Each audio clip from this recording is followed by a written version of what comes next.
The government of Israel employs some of the largest American public relations firms as image consultants to coordinate its political and media campaigns. 9 Israeli consulates help implement these PR campaigns by developing relationships with journalists and monitoring media outlets. Scores of private American organizations, both Christian and Jewish, reiterate the official line and organize grassroots opposition to any coverage deemed unfavorable to Israel. The most important of these is AIPAC, the American Israeli Public Affairs Committee, widely regarded as the most powerful foreign lobby in Washington. This institutional framework of American business and political interests in combination with Israeli public relations shapes media coverage of the Middle East. At the same time, those progressive organizations opposing Israeli government policy, such as Jews Against the Occupation and Americans for Peace Now, rarely make it through these filters. Finally, if any news stories critical of Israeli policy do surface, there are a host of media watchdog groups that monitor and pressure journalists and media outlets, the most important of which is CAMERA. You have activist organizations from the right, the pro-Israeli right, that very effectively, they say monitor, I would say harass journalists and their editors and try to make sure that the coverage is objective, by which they mean pro-Israel. You can see all of the, kind of pressure groups who, write campaigns of letters to the editor against, news outlets and ask for, demand that stories be changed or that, that reporters be fired. The abuse against a journalist is something you just have to take into account. If you, both literally and metaphorically, if you work in the Middle East, you've got to take the sticks and stones. What I object to is that my American colleagues don't seem to be prepared to do that.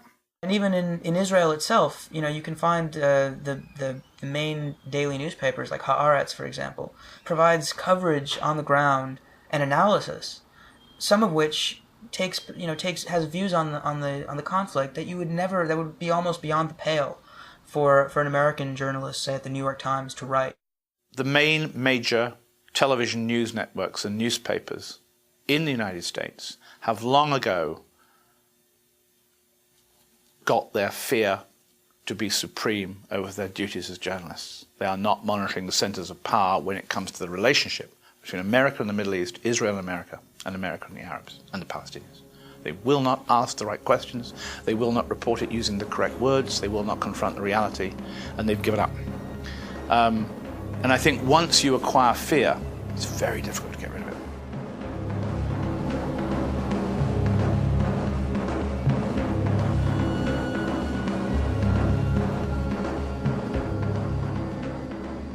One of the things you have to keep in mind when you're looking at how media report on something like the Israeli-Palestinian conflict is not only understanding what's there in the story, but more importantly, what's not there, what's being left out. In that sense, absence is as vital as presence in terms of how people make sense of the story. Context is everything. The context that's often missing from the current reporting is that the Palestinian uprising is a revolt against a 34-year-long occupation. And if there's no occupation in the story, then the story doesn't really make sense, and the occupation is frequently missing. A typical TV news report, for example, on ABC News will show dramatic pictures of these confrontations where Palestinians are confronting Israeli troops and the Israeli troops are responding. But Friday saw more clashes in Hebron between stone-throwing Palestinian youths and Israeli soldiers armed with For most tear Americans who don't understand the history of the conflict, this is an example of riots that are going on where the authorities are taking measures to crack down. What's not mentioned is the fact that these confrontations are taking place on occupied territory, that the Israeli troops who are there are defending an occupation that doesn't have any international legitimacy, that's illegal. The American media, they are concentrating only on the deeds, on the violence, and not on the reasons, and not on the basic facts of occupation.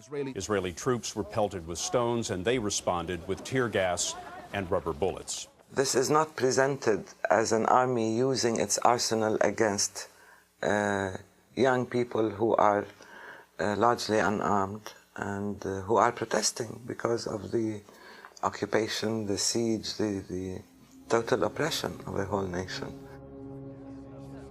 The lack of context is so dramatic that only 4% of the network news reports on the occupied West Bank and Gaza Strip mentioned that the West Bank and Gaza Strip are occupied. The Israeli military sends its troops into the occupied territories to defend what is considered an illegal occupation. And when the population there resists, Israel is presented as being under attack. Israel was responding to an attack today. Israel has beefed up forces following a Palestinian mortar attack. They don't present it as saying Israel is the aggressor, Israel is killing people on their own land, in their own homes as an occupier. But no, Israel is defending itself. To Sharon, the West Bank invasion is simple self-defense. The Israeli Prime Minister reiterated Israel's right to self-defense. Israel's basic posture is anything but defensive.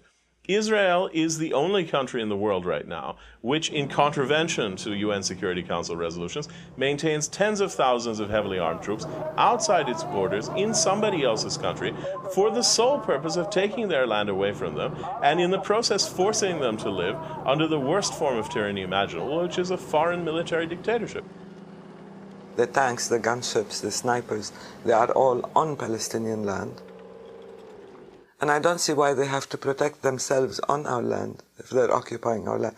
That context is always missing.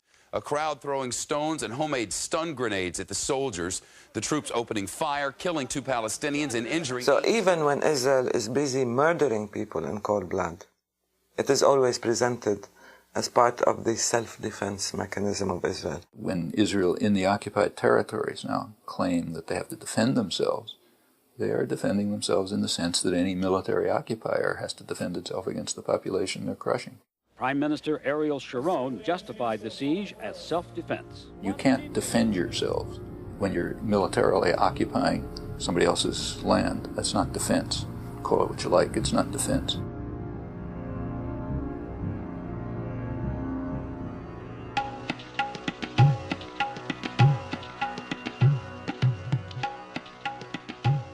Once we know that the occupation is illegal and we know that it's subject to international condemnation and it's very costly in terms of lives and money, then we have to ask why Israel continues to maintain the occupation. And the reason is because it intends to annex the territories eventually.